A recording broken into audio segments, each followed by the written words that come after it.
Welcome back to New World Next Week. I'm James Corbett of CorbettReport.com. And I'm James Evan Pilato from MediaMonarchy.com. The administration will continue working with agencies to wind down the national emergency.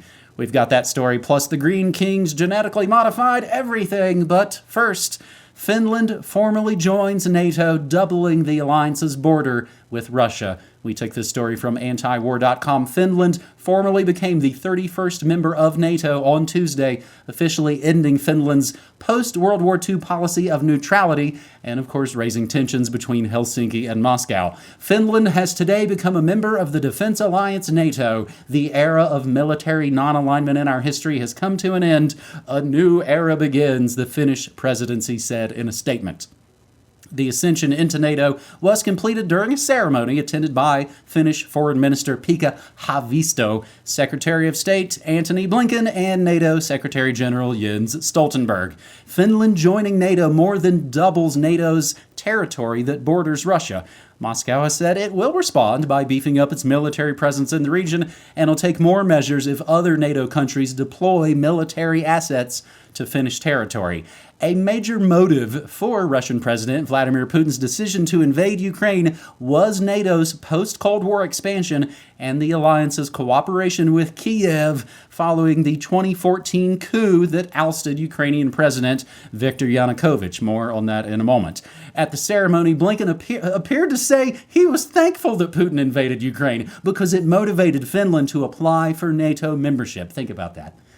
I'm tempted to say this is maybe the one thing we can thank Mr. Putin for, because he once again here precipitated something he claims he wants to prevent by Russia's aggression, causing many countries to believe that they have to do more to look out for their own defense and to make sure they can deter possible Russian aggression going forward, Blinken said. Leading up to the invasion of Ukraine, Russia presented a list of security guarantees it wanted from the U.S. Chief among them was a guarantee that Ukraine would never join NATO, but the Biden administration refused to engage on the issue. After the invasion, now over a year old, Derek Chollet, a counselor to Secretary of State Antony Blinken, admitted that the administration made no effort at all to address Putin's concerns about Ukraine's possible NATO membership. Didn't even try. On its birthday, James, the NATO Secretary General says we will welcome Finland as the 31st member of our alliance. So yes, back in the good old days of Obama-Saya and Biden overthrowing countries, Washington was behind Ukraine coup. Obama admits U.S. brokered a deal in support of regime change. February 3rd, 2015, from Global Research. And 4 years ago this week, James, I was just playing the classic episode on my stream. We told you right here on New World Next Week, episode 370, forget creepy, Biden has a major Ukraine problem. April 4th, 2019. James, I love the meme that folks made of you and I when we were hanging out in Japan. If I told you so was a person. James. Indeed. Well, what can we tell people about this Finland joining NATO? I guess to try to make sense of this story, we could turn to the AFP.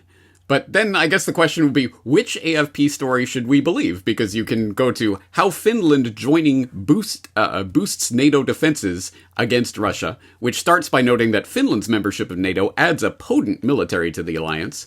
Or you could turn to the AFP story, Finland and NATO, strategic shift with limited material gain, which starts by noting that the ascension of Finland to NATO provides the coalition with limited additional military capacity, and then goes on in great detail to talk about how Finland doesn't have much of a military anyway. So what's the bigger point of this? The bigger point of this really is, okay, yes, NATO is expanding. NATO is using the crisis that it helped to generate in order to grow. Wow, big surprise. So Putin was successfully lured into that trap because he's a strategic idiot. But this is just one part of the much, much, much bigger story that I've been screaming my head off about, I've been trying to warn people about for years. It is coming. And so let's expand this picture greatly. What else is going on in the world right now? Taiwan set to start receiving Javelin missiles in 2023. A huge change in the status quo in what has for many years been envisioned as the potential flashpoint of a US-China military war. But it doesn't end there. We can also go to Channel News Asia. China warns Philippine-US base deal endangering regional peace. Yes, Philippines has just cut a deal for 4 additional military bases to be used by US troops in the Philippines, really in the South China Sea. Which puts it right on China's doorstep. But, okay, so what's the counter to all this NATO? Because, of course, yes, NATO is growing and enlarging and using the crisis to grow its power. I wonder if there's a mirror image to this going on. Oh, that's right. Saudi Arabia decides to join the Shanghai Cooperation Organization, which, as the clued-in Corbett reporters in the crowd know, of course, the Shanghai Cooperation Organization, the mirror image of NATO, that they are trying to build up as some sort of counter-NATO. It hasn't really done much to this point, but it is growing, and you will know about that if you remember back to, say, my 2012 report on 2011 report on Meet the Shanghai Cooperation Organization. I'll throw the link in the show notes in case you need to refamiliarize yourself with that report. But it doesn't end there, because it's not just the military moves that we're seeing on the geopolitical chessboard right now. It's also, of course, the underlying monetary infrastructure of the planet is being rewired right now. The latest examples of that come from, for example, The Hill. Saudi Arabia reportedly considering accepting yuan instead of dollar for oil sales, which, if people have been clued into anything that's been happening the last couple of decades, that's usually a good sign that the bombs are going to start raining very soon. Or you could turn to republicworld.com. India announces trade settlement in rupees with Malaysia, gives blow to dollar hegemony. And it's all, okay, so Saudi Arabia is talking about yuan, the petro yuan, and India is going to interact in rupees. It's almost like there's some sort of coordinated effort going on. Oh, that's right. Kitco has this story. Ditch the dollar movement grows as Moscow calls for the creation of a common BRICS currency. Yay, we're going to fight the globalists by creating another big regional global governmental structure. So State Duma Deputy Chairman Alexander Babikov is encouraging the creation of a new common currency between Russia, India, and the other BRICS nations as a way to push back against the US dollar hegemony. And what form would this take, Mr. Babikov? New Delhi, Moscow should institute a new economic association with a new shared currency, which could be a digital ruble or the Indian rupee. What? A digital ruble? Digital ruble? What are you talking about? The Russians are fighting against the New World Order, man. They're not trying to create it. But the digital ruble is different, say the morons in the crowd, or the bought and paid for shills for the BRICS in the so-called alternative media. Anyway, this is the bigger picture of what's going on right now. Finland joining NATO is one tiny piece of this much bigger puzzle. All signs pointing to, at the very least, Cold War 2.0, but presumably something much bigger. And I have the palpable sense, I've had it for years, I know what it was like to be sitting there in 1910, 1911, 1912, 1913, 1914, watching all of the pieces of these military alliances and economic agreements and everything going into place and going, hey guys, something is coming. They are prepping the chessboard for something. Something's going to happen here. And then an archduke gets assassinated, and suddenly, hey, World War, everybody. So, anyway, I hope people have their eyes on this ball. I'll throw all of those links in the show notes so people can study up if this is news to you. But anyway, just letting you know what's coming. I was just doing show prep for my tomorrow show for April 6th, and in that day in history, U.S. declares war on Germany in the Great World War Part 1. Other much more recent news I've covered actually just this week on my Morning Monarchy, James. U.S. is sending old Abrams tanks to Ukraine. They'll have pride flags on them, so I'm sure the Democrats will be all on board for it. Meanwhile, far, far more sinister, the UK is sending depleted uranium rounds to Ukraine. Depleted uranium, chemical weapons, war crime. And I'm sure it's already, I believe, some of the contests have already started. I'm sure NATO's song contest, Eurovision, will probably have something to say about all of these latest moves and grooves, James.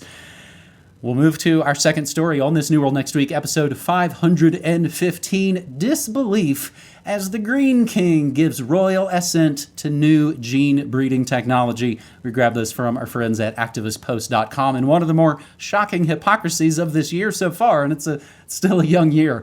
Charles III, the King of England, King Chuck, considered to be a strong supporter of organic farming and environmental causes. We've known this in years past. He would always travel with his own organic chef, while of course letting the plebes eat the bugs.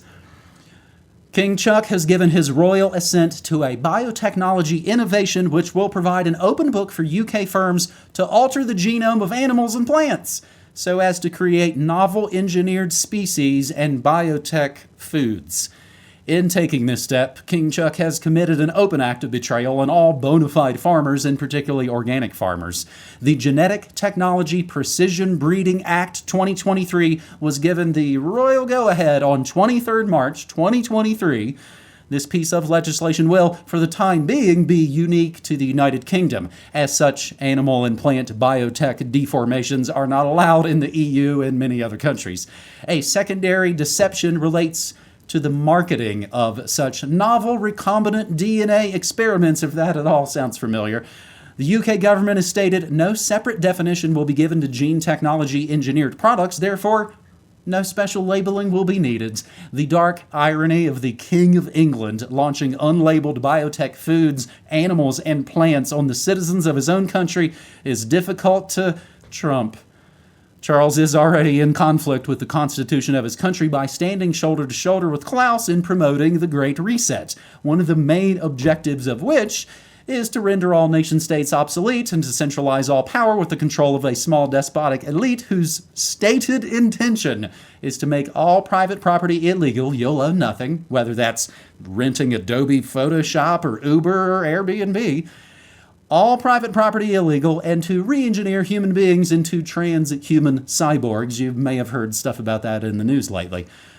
Charles will be officially crowned monarch of the United Kingdom and, of course, all its slave crown colonies at his coronation in London on May 6, 2023. It's a Beltane tradition. James, we're right here in the gnarly time of the Ides of March, basically to May 1st, and, that's when, inbred royal kids like to get married, and they shockingly write out super boogie men, super villains like Bin Laden.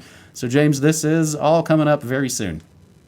Crazy, isn't it? And, James, it occurs to me that when I'm explaining eugenics to people, I will often say, oh, this is the way that people in the modern scientific era give the justification for why certain people rule over others. It's your genes, man, because we've discarded the old royal idea of, oh, there's some special family that was chosen by God to rule over you or whatever. There's no special people like that anymore. We don't believe in that. But actually, and I often say, it would be so much more comforting if there was that. The person living in the castle on the hill, that's your enemy, guys. Do you understand? Those are the people that are ruling over you. It would be so much easier than in this age where everybody's wearing the same business suit and they all look kind of the same and they talk the same. But no, actually, there still is the guy literally living up in the castle on the hill who literally believes himself to be of better blood than you and a special human being who deserves all of these wonderful fancy privileges. And we can scoff at the things that have been reported ad nauseum about King Charles and his preferences and habits, like how his pajamas are pressed for him every morning, his shoelaces are pressed flat with an iron, the bath plug has to be in a certain position, and the water temperature has to be just tepid, or the cook's scrambling around in the morning making his breakfast, and they have to prepare dozens of eggs, because it has to be just the right consistency, so they'll prepare a number of different eggs, and they'll number them, so that if the prince felt that number 5 was too runny, he could knock off the top off of number 6 or 7. So he could go down the line in order to get just the right consistency of egg. Or we could laugh about how he travels the world with his orthopedic bed, his fresh linen, his radio, a chest of drawers, his personal toilet seat, rolls of Kleenex premium comfort toilet paper, and 2 landscapes of the Scottish Highlands. And understand the type of person that is presuming to rule over the plebs. But, as you pointed out, the real hypocrisy here, at the heart of this particular story anyway, is that yes, No. King Charles doesn't just travel with a personal chef. He has numerous personal chefs who bring his own personal food supply everywhere he travels in the world. He doesn't eat other people's food. He only eats his own organic food, and they make a big deal about this in a lot of the coverage. The prince has often been noted for preferring fresh and organic food, which Carolyn noted as having incredible foresight about, blah, blah, blah. For example, he introduced organic food into all the royal palaces, with a report suggesting he would arrive at Sandringham with armfuls of organic produce from Highgrove. So let me get this straight. King Charles is obsessed and will only eat organic food, almost as if he knows something about the crap that is being shoveled down the gullets of the trusting plebes. It's almost like he knows something about this, and he wouldn't do it himself, but hey guys, good enough for you. Not for me, for you guys out there. This is the person who's launching the Great Reset on the world, and literally, it was Prince Charles, who literally launched the Great Reset at the original Great Reset launch back in 2020 or whenever that was. This is the man who is doing this and who is now giving his royal assent, his, yes, good for the plebs, gene-edited food, whatever bio-produced, lab-produced crap you want to foist on the hoi polloi, that's fine. But I'm going to travel with my special personal chef with my own personal organic ingredients. So keep that in mind, everybody. This is the type of person who's doing it to you. And this is the absolute extreme of that. But this is the mentality of the eugenicists who are seeking to rule over you. So, hey, in this case, maybe we should be more like King Charles. Organic food, specially prepared. Don't trust the crap that they are feeding you from the supermarkets. Maybe we should all be a little bit more like the king in this case. Yeah, do you think he's having Impossible Burgers and plant-made bug cakes? Absolutely not. I certainly hadn't heard a bit of those stories. It almost sounds like he's an OCD nutball. James, I can't help but think of, there's a show on NBC several years ago called 30 Rock that I find really kind of prescient and telling. They basically did it under the cover of the Obama years with jokes and blackface and things that they would never do now. They have an episode where some weird, played by Paul Rubens, some basically inbred royal king is at some party and he's like a little puppet. And he's literally just like a ventriloquist doll that they kind of put Pee Wee Herman's head on. That's basically what I think of these people. I will include the link, Coronation of Charles III and Camilla, on Wikipedia, because of course it is a developing story. I think really good other points to make in these related agendas from foodsafetynews.com. Biden sees future in ag biotech. And of course, private jet flights tripled, CO2 emissions quadrupled since the scamdemic. Complete and utter hypocrisy. And finally, speaking of proclamations, our third and final story, the U.S. Senate votes to end the COVID-19 national emergency. We made it, you guys.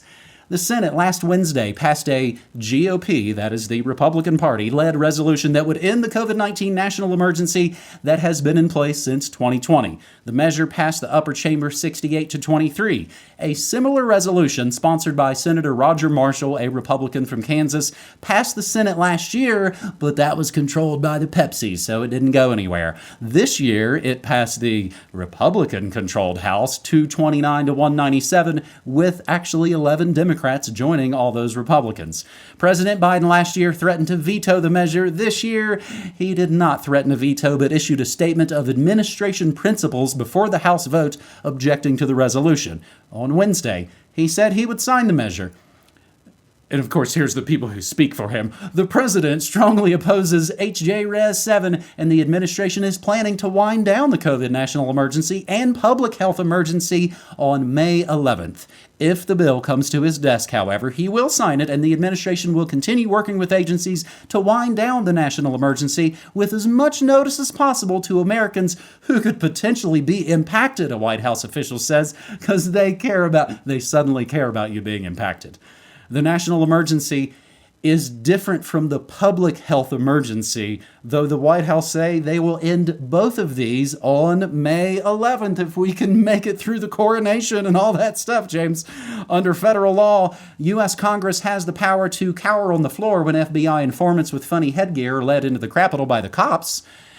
They can also ask for periodic votes to terminate a national emergency. President Biden used the powers under the National Emergency Declaration as the underpinning for his student loan forgiveness plan, which is currently, of course, tied up in court as it is wildly unconstitutional.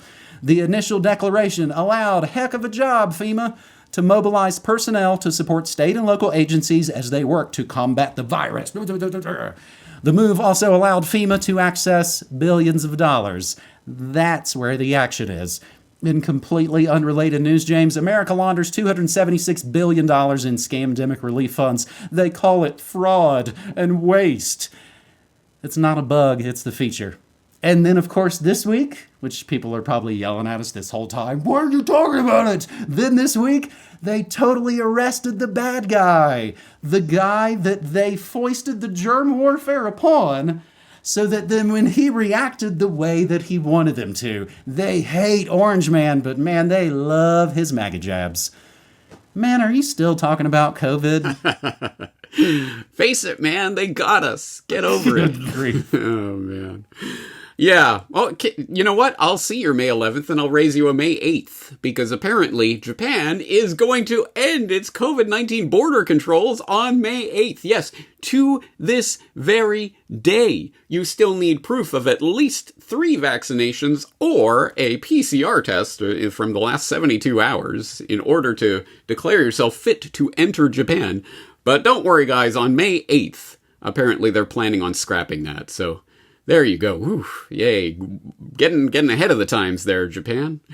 Absolute. Yeah, this is it in a nutshell. Okay, so I've said this throughout the entire generated crisis. I will continue to say it. The entire point of what we have lived through is precedent setting. They wanted this precedent wired in. They wanted to train the population. When we say 2 weeks to flatten the curve, you guys all get to scramble into your houses and do whatever we say. You take whatever medical interventions we say.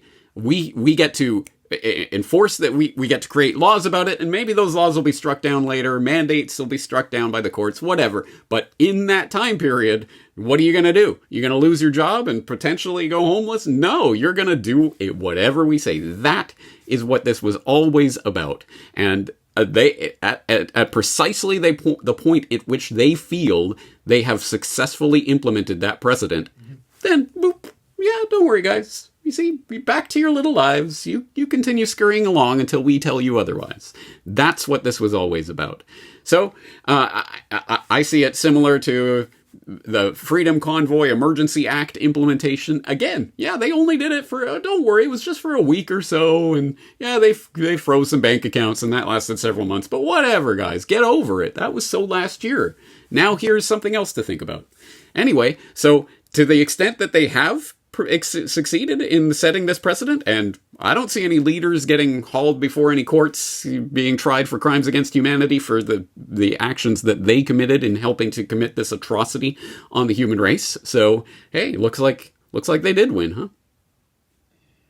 Man, back in Oregon, they have now overturned the vaccine mandate.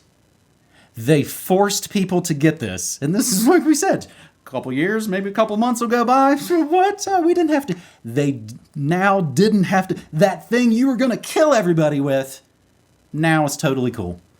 Imagine how pissed some of those people must be that were forced, tricked, cajoled, threatened into going along with this, only to have a few more months go by and be like, it's fine.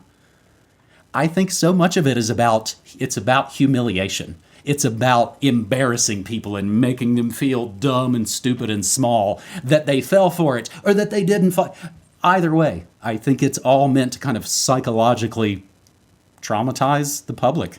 And as you're talking about precedents, it's not just the government precedents, but it's the psychological precedents that have been set. And it's a shame. And that's what we've been sad about here the last 3 years, is what's happened to our friends and family. But we're the crazy ones still talking about it, right, James? NewWorldNextWeek.com, DVDs, shirts, hats, USBs, and more. That supports both of our work, and the P.O. Box does as well. Also, I'm a radio station, streaming news, music, memes, and more Monday through Friday, 9 to 5 Mountain Time at MediaMonarchy.com. James, that is New World Next Week. By my count, episode 515. Yeah, and everyone at home who's playing the New World Next Week drinking game can take one big shot, because the New World Next Week sigh is definitely at the end there. All right. Looking forward to doing it again, James. Talk to you again soon. All right, buddy. Take care.